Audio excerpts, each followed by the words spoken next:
त्या रात्री साधारणतः 10 वाजले होते. आम्ही दोघं बस स्टँडच्या दिशेने शेताच्या वाटेने चालत होतो. सर्वत्र गडद शांतता पसरली होती. फक्त आमच्या पावलांचे आवाज आणि हळूवार वाहणाऱ्या वाऱ्याचा संचार ऐकू येत होता. अचानक अवधेशने मला लवकर चालायला सांगितले. त्याच्या आवाजात एक अनोखी भीती होती. मी विचारलं, काय झालं, इतका घाबरलेला का आहेस?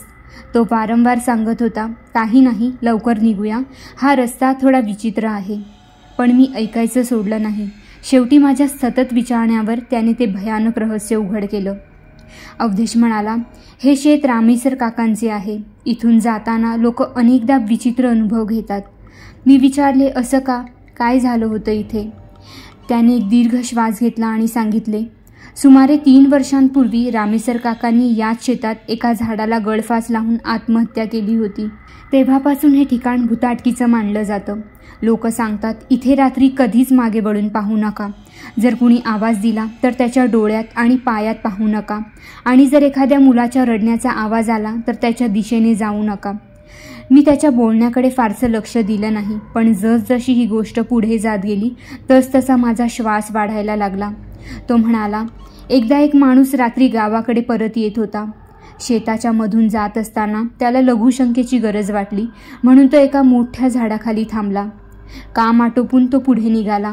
तेव्हा त्याला एका बाळाच्या रडण्याचा आवाज ऐकू आला. त्याला आधी वाटलं कदाचित इथल्या पहारेकऱ्याच्या बाळाचा आवाज असेल. पण त्याचवेळी त्याच्या लक्षात आलं की हे तर तेच शेत आहे जिथे रामेसर काकांनी आत्महत्या केली होती. त्याच्या मनात भीतीचे विचार येऊ लागले. त्याने स्वतःला सावरत वेगाने चालण्यास सुरुवात केली. पण तो जसजसा पुढे जात गेला तसतसा त्या बाळाच्या रडण्याचा आवाज अधिकाधिक वाढू लागला. आता तो आवाज अगदी त्याच्या मागूनच येत असल्यासारखं वाटत होतं. तो थांबून सभोवताल पाहू लागला. अचानक त्याने पाहिलं की एका झुल्यावर एक लहान मूल आडवं झोपलं होतं आणि जोरजोरात रडत होतं.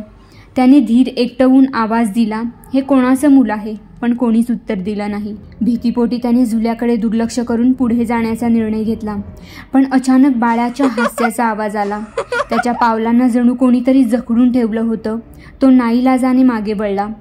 झुल्यावर बाळ नव्हतं, पण त्याला जाणवलं की कुणीतरी त्याच्या मागे उभं आहे.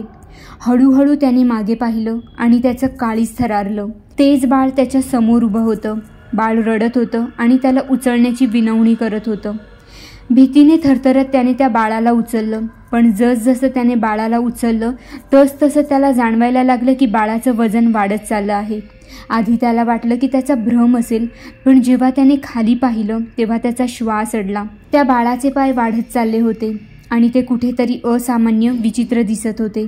त्याची उंची वाढत चालली होती आणि काही वेळात त्याचे पाय जमिनीला स्पर्श करणार होते. घाबरून त्या माणसाने बाळाला जोरात फेकून दिलं. जमिनीवर पडताच त्या बाळाने मोठ्याने हसू सुरू केलं. ते हसू कोणत्याही मानवासारखं नव्हतं, तर ते एका भूतासारखं वाटत होतं. तो भयानक आवाजात म्हणाला, तू आज वाचलास. जर माझे पाय जमिनीला टेकले असते तर इथून आज तू जिवंत सुटला नसतास.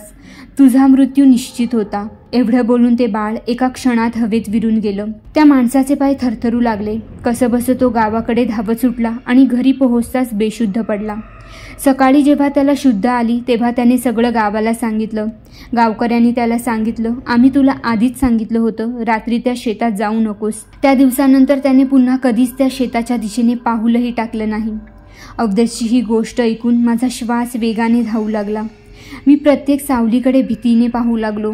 मी काहीही न बोलता वेगाने चालू लागलो आणि ते शेत मागे सोडल्याशिवाय मी एकदाही मागे वळून पाहिलं नाही.